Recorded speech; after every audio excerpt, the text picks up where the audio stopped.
कहते हैं कि नाम रहा संतन आदि ना, संत बिना कोई नाम ना चीना।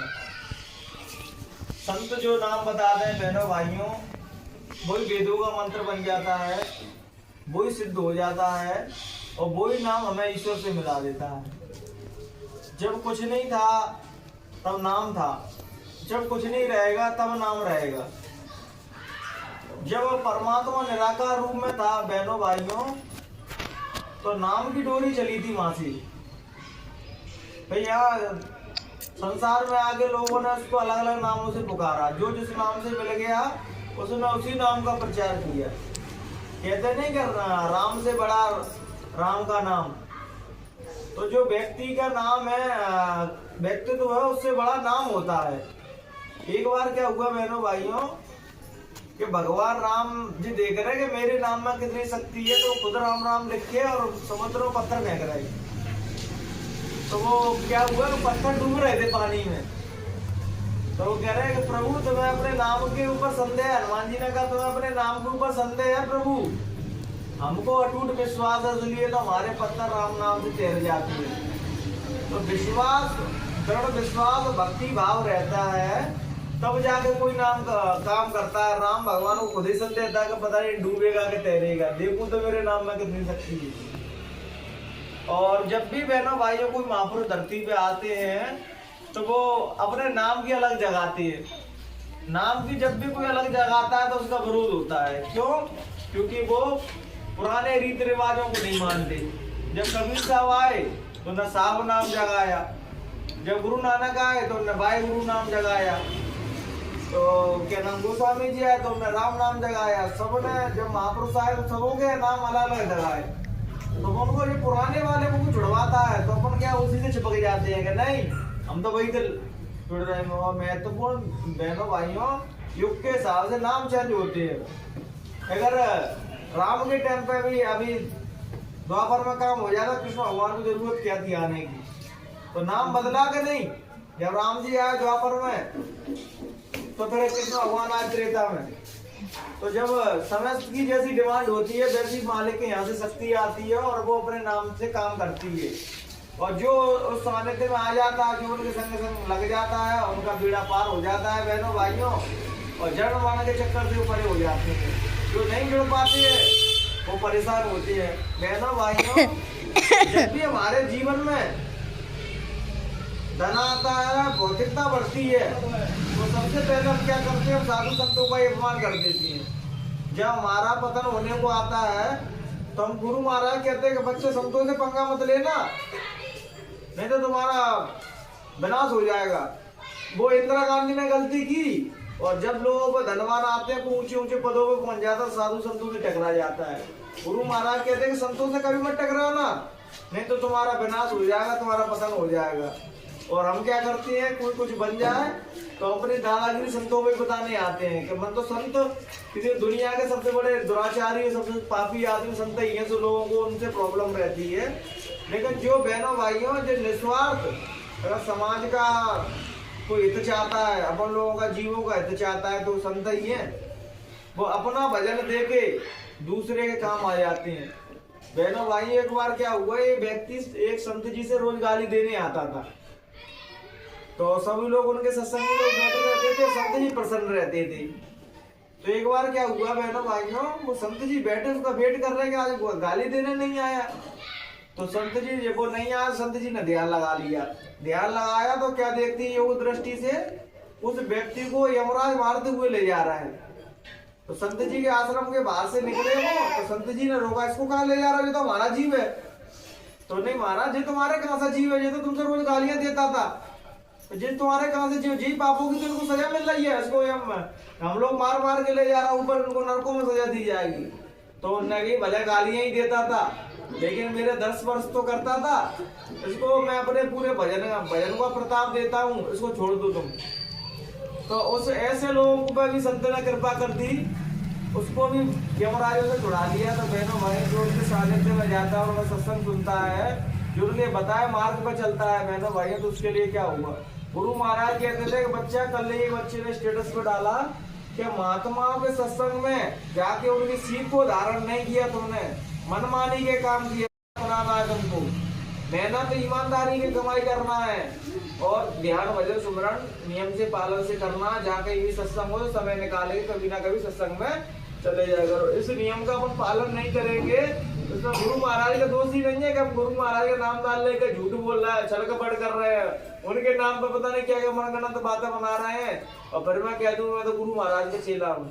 तो केवल कहने से नहीं होगा, मैं अपने कर्मों से और मैं अपनी अच्छाई से और मैं अपने ज्ञान भजन से सिद्ध करनी पड़ती है सब चीजें। यहाँ बहनों भाइयों या फ्री में किसी को कुछ नहीं मिलता है, या भजन के प्रताप से ये पूरा ब्रह्मांड चल रहा है। ब्रह्मा विष्णु महादेव इनने भी भजन साधना की है, तब इनको किसी को मृत्यु की शक्ति मिल गई है, किसी को पालन की शक्ति मिल गई है, किसी को जन्म की शक्ति मिल गई है। तीनों को अलग अलग दायित्व दिए गए हैं। जब जे काल भगवान का भजन किया इन्होंने तो अष्टानी देवी ने पूछा इनसे कि तूने पिता के दर्शन किए, तो दोनों ने सच बोल दिया, शंकर भगवान ने और विष्णु भगवान ने कहा नहीं हमने नहीं किए दर्शन, और ब्रह्मा जी ने झूठ बोल दिया कि नहीं मैंने तो कर लिए दर्शन। तो इनको श्राप दिया इनकी मां अष्टानी देवी ने, जाओ तुम्हारी आज से कोई पूजा नहीं करेगा, तुमने झूठ बोला है।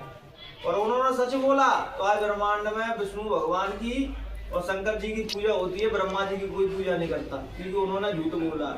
इनके पास अधिकार नहीं है मालिक से मिलने का, उसे देखने का, इन्हें भजन करने का। और उनको जो दायित्व दिए गए हैं, जब कर्म कांड बनाए गए थे, 4 वेद बनाए गए थे, उसके आधार पर इनको जो जैसा कर्म करेगा उसको वैसा फल दिया जाएगा। इनको जो दायित्व दी दिए, तुम जन्म का भागदौड़ संभालोगे तो पालन का भागदौड़ संभालोगे तो मृत्यु का भागदौड़ संभालोगे।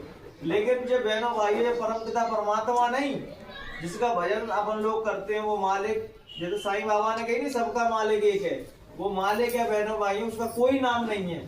जो जिस नाम से उसको भजता है वो उसी नाम में उसको दीदार देता है। वो तो निराकार है, अनाम है, उसका कोई नाम नहीं। जो जिस भाव से उसको पुकारता है वो उसी भाव से प्रकट हो जाता है।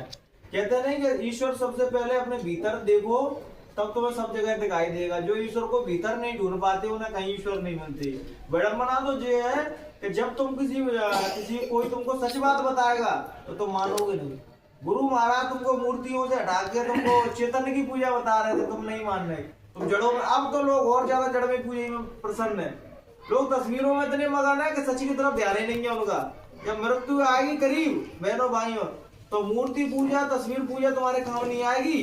तस्वीर तो छाती पे नहीं रखी रहेगी, इसको देखो प्राण निकल जाएंगे। अपने भीतर के भगवान को देखो, भीतर को ईश्वर को देखो कि जीवात्मा मेरे अंदर बैठी है कि ईश्वर अंश जीव अविनाशी और चेतन अमल सहज सुख राशि। तुम्हारी आत्मा बैठी है, आत्मा ही परमात्मा है। कहते नहीं कि जो उसका अंश जिसके भीतर है, कहते नहीं कि बच्चे में पिता की छवि दिखाई देती है, ऐसी आत्मा है वैसे ही परमात्मा है। जब अपन ध्यान भजन सुमरण से उसको जगा लेते हैं फिर मृत्यु के टाइम पर उसको कोई पीड़ा नहीं होती, कोई तकलीफ नहीं होती। लेकिन कहते हैं ना महात्मा बुद्ध ने मूर्ति पूजा का खंडन किया, मरने के बाद आज एशिया में सबसे ज्यादा महात्मा बुद्ध की मूर्ति बना दी गई। उन मूर्तियों को पूज रहा है क्योंकि हम महापुरुषों की सीख को कभी नहीं मानते, हम लीक के फकीर बन जाते हैं, लकीर के फकीर। गुरु महाराज ने बताया कि बच्चा चेतन से चेतन की पूजा करो, ये तो जड़ है। कहते नहीं एक बच्ची एक बार हट पकड़ गई थी, गुरु महाराज को खीर खवाने लगी रात को 12 बजे। तो गुरु महाराज साइकिल से गए एक सत्संगी को लेके, तो उन्हें देखना इसका बाप तो नहीं जग रहा, उसको बाप गुरु महाराज के खिलाफ था। तो जब वो सो गया गुरु महाराज अंदर गए और खीर खा के कही कि बच्चा ये तो जड़ है, ऐसी जिद नहीं करते, ये जड़ की पूजा क्यों कर रहा है, चेतन से चेतन की पूजा करो। मैं तो तुम्हारे भीतर हूँ, कहीं बाहर कोई हूँ। लेकिन जब भी कोई तुम्हें सच बात बताएगा तो सबको बुरा लगता है, सत्संगियों को भी बुरा लगता है, क्या बात बता रहा है तुमको। लेकिन अगर मैं नहीं बताऊंगा तो उससे ना बताने से सच्चाई नहीं छुप जाएगी, तो मृत्यु के टाइम में तुम परेशान हो गई तो कोई मूर्ति तुम्हें दर्शन नहीं देगी ना, मूर्ति तुम्हें दिखाई देगी। तो चेतन से चेतन दिखाई देगा। जब तक तुम ध्यान भजन नहीं करोगे, अपनी आत्मा को नहीं जगाओगे, अपने आप को स्वयं का बोध नहीं होगा जिस व्यक्ति को, वो मृत्यु के टाइम पर पछताता हुआ जाएगा, रो रो के धुन धुन के सर को जाएगा कि भाई पूरे जीवन भर गलती करता रहा। एक शायर कहता नहीं कि धूल खुद पे थी और मैं आईना साफ करता रहा। गंदगी भीतर है और अब बाहर सफाई कर रहे हैं, कोई तस्वीरों में, कोई मंदिरों में, कोई कुछ भी, लेकिन भीतर की कलुषता कोई साफ नहीं कर रहा। काम क्रोध लोभ मोह अहंकार को इनका कोई विजय प्राप्त नहीं कर रहा है, इनको ठंडा कोई नहीं कर रहा है, इनको वो बराबर अग्नि दे रहे हैं और पूजा सारी हम बाहर की करने लगे हैं। बाहर की पूजाओं से भगवान कभी नहीं मिलते। ना भगवान मिलेंगे ना तुम्हें स्वयं का बोध होगा। बाहर की पूजाओं से जो तुम अहंकारी जरूर बन जाओगे। तुम्हारी तस्वीर से कुछ कह दिया तुम लड़ बैठे हो आते, तुम्हारे किसी बार तस्वीर ने छुआ लगा दिया तो लड़ बैठे हो। तुम्हारी पूजा तुम्हारी आस्था और तस्वीरों तक ही सीमित रह गई। और संत महात्मा चेतन से चेतन की पूजा बताते हैं। कृष्ण भगवान ने भी कही कि जो मैं हूँ अर्जुन वही तू है, लेकिन तू अभी सोया हुआ है, मैं जागा हुआ हूँ, इसलिए मैं कह पा रहा हूँ कि मैं परमात्मा हूँ और तू अपने आप को परमात्मा नहीं कह पा रहा, क्योंकि तू सोया है और तुझे कितने जन्मों से सोया हुआ और आगे भी नहीं जागेगा तो ऐसे ही सोता चला जाएगा। अगर बहनों भाइयों वहां पर अभी भी नहीं जागे, अभी भी इनमें ही लगे रहे कि रैली निकाल प्रचार करना और झंडा लेके और तस्वीरें लेके फिरते रहे, तुम अपने आप से कभी परिचित नहीं हो पाओगे बहनों भाइयों। लोग तुम्हें डिमोल जाने लगते हैं, तुम इससे ऊपर ना उठ पाओ। और लोग क्या हो तुझे क्या ध्यान भजन तो कर ही नहीं सकता है। अब तुमने जीत थोड़ी बना ली, ध्यान भजन कोई कर ही नहीं सकता, तो कोई नहीं कर पाएगा। ध्यान भजन तो करो, तो क्यों नहीं कर पाओगे भाई? जिनको भगवान मिला है उन्होंने ध्यान भजन किया है तभी तो मिला उनको, वैसे ही मिलेगा। बाबा गोस्वामी जी को कलयुग में मिला, गुरु महाराज को कलयुग में मिला, नानक साहब को कलयुग में मिला, मीराबाई को कलयुग में मिला, तो इन सबको मिल जाता, तुमको नहीं मिलेगा क्या? तुम करोगे तुमको भी मिलेगा, लेकिन तुम करते नहीं हो। कोई जो और कह देता है ध्यान भजन पर कर ही नहीं सकते हैं, तो बस जो दिमाग में डालते कर ही नहीं सकते, तो वास्तव में नहीं कर पाएंगे ध्यान भजन। भाई जिन्होंने भगवान से मिले वो भी अपने जैसे इंसान थे, बस वो उससे मिलने के बाद असाधारण हो गए, फिर वो साधारण नहीं रहे, फिर वो महापुरुष बन गए, तो मालिक से मिलकर वो मालिक की स्वरूप हो गए। लेकिन जब भी कोई तुमको सीधी सरल बात बताता है तो उसकी खिलाफत करने लगते हैं, उसके विरोध में खड़े हो जाते हैं। ये दुश्मन है हमारा, दुश्मन नहीं है, वो सबसे ज्यादा हितैषी है तुम्हारे। जब क्या नाम बुद्ध ने शरीर छोड़ा तो क्या नाम है आनंद को जी भ्रम था कि मैं तो जागे हुए पुरुष के संग रह रहा हूँ, तो मैं भी जग गया हूँ। जैसे ही गुरु महाराज अपने सामने थे तो उनको ये सब लगता था, अरे मुझे क्या डर है, गुरु महाराज मंच पे बैठे तो भारी सम्मान करेंगे। जैसे वो लीला आई अंतर ज्ञान हुए आप सब रोते हैं, क्यों? अगर तो पहले ही जाग जाते तो रोने की नौबत नहीं पड़ती, तो वो समस्या की नौबत नहीं पड़ती। आनंद फूट फूट के रोने लगा, तब महात्मा बुद्ध ने कही कि आनंद मैंने तुझसे कही कि अपो दीपो भव, अपना दीपक स्वयं मन, अब मैं जा रहा हूँ, ये दिया तेरे आंखों से ओझल हो रहा है, अब तू रो रहा है। आज हम 45 करोड़ सत्संग की परेशान बस इसी वजह से बहनों भाइयों, क्योंकि हमने सदगुरु हमें जगा रहे थे, तब हमने भीतर की ओर ध्यान नहीं दिया था, बाहर की तरफ भटकते रहे। और आज भी हम निरंतर कोई क्रिया कर रहे हैं, मृत्यु के टाइम पर पछताते हुए जाएंगे कि भैया क्या हुआ और क्या नहीं हुआ। इसलिए बहनों भाइयों समय रहते हुए ध्यान भजन सुमरन में अपना समय दो। किसके पास कितना समय है? अब तो महापुरुष बता रहे हैं कि नई साल के बाद तो और समय खराब आने वाला है। अब नई साल को जैसे मैं समझे ना कि नई साल में कुछ अच्छा होने वाला है, नई साल को और अफरा तफरी मचने वाली है। जितनी भी किताबें भविष्यवाणियां बता रही हैं कि 26 से लेकर 34 तक, 32 34 में तो भयंकर विनाश है। तो अब कब चेतोगे? अब तो तुम्हारे पास बेहतर तो समय सीमा अवधि नहीं थी, अब तुम्हारे 26 और 34 तुम्हारे 10 साल बचे हैं, बस 10 का 8 ही साल बचे हैं। और 32 से 34 के बीच में तो खराब, बहुत खराब समय बता रहे हैं कि मनन जनमानस का नुकसान हो जाएगा, मनन आदि मारा जाएगा। बचेगा कौन? ना पंचे कहने से जय गुरुदेव को सत्संग नहीं बचे बन गए तो बच जाएंगे, नहीं बचेंगे। ये सनातनी चिल्ला रहे तो बच जाएंगे, या अल्लाह अल्लाह चिल्ला रहे तो बच जाएंगे। तुम्हें ईश्वर को सच्ची हृदय से मानना पड़ेगा, अपने कर्मों को सुधारना पड़ेगा, अपने अंदर अच्छाई, अपने अंदर ईमान लाना पड़ेगा, तब तुम बचोगे। नहीं केवल चिल्लाने से, सनातन को या जय गुरुदेव चिल्लाने से, अल्लाह अल्लाह चिल्लाने से नहीं बच जाओगे। तुम्हें अल्लाह के विचारों को, उनकी सद्भावनाओं को अपने जीवन में उतारना पड़ेगा, राम के सद्भावनाओं को जीवन में उतारना पड़ेगा, जय गुरुदेव की सीख को जीवन में उतारना पड़ेगा। अरे चोरी निर्णय में लगे रहे तो ये मत समझना कि मेरे पास लेसन है। कोरोना में कहीं सत्संगी भी चले गए बहनों भाइयों, कोई गारंटी नहीं है कि तुम जुड़ने के बाद तुम्हारा बचाव हो जाएगा। बचाव उसका ही होगा जिसने मालिक की शरण सच्ची श्रद्धा से, सच्ची भक्ति से, सच्चे प्रेम से धारण की है। अगर जो जुड़ने के बाद भी काल के काम करता है, दर उधर की बातें करता है, परमार्थ के रास्ते पे नहीं चलता है, अपना कीमती समय सांसों की पूरी व्यर्थ में गवा रहा है, वो जुड़ा नहीं है बहनों भाइयों। अभी तो उसको स्कूल में एडमिशन हुआ है, पास होना ना होना अभी उसके ऊपर नहीं है। जब परीक्षा ली जाएगी खराब समय में सबको देख दिया जाएगा।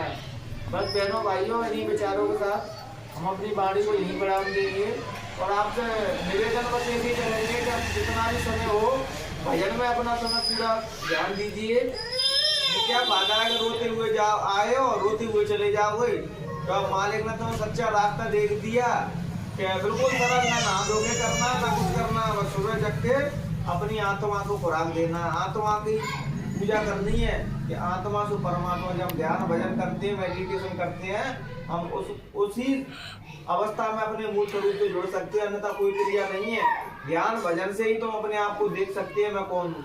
तुम शरीर नहीं हो, ना तो मन हो ना बुद्धि हो, तुम चेतन आत्मा हो, तुम भगवान का एक अंश हो, तुम्हारे अंदर भगवान बैठा है। लेकिन काम क्रोध लोभ मोह ईर्ष्या राग द्वेष के कारण, निंदा चुगली के कारण हमें दिखाई नहीं देता है।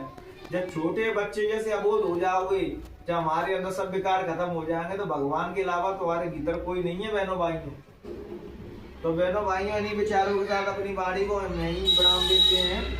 अगर कहने सुनने में किसी प्रकार की त्रुटि रह गई हो बहनों भाइयों, तो अपना बेटा अपना छोटा भाई समझ के मैं माफ कर देना। जय गुरुदेव।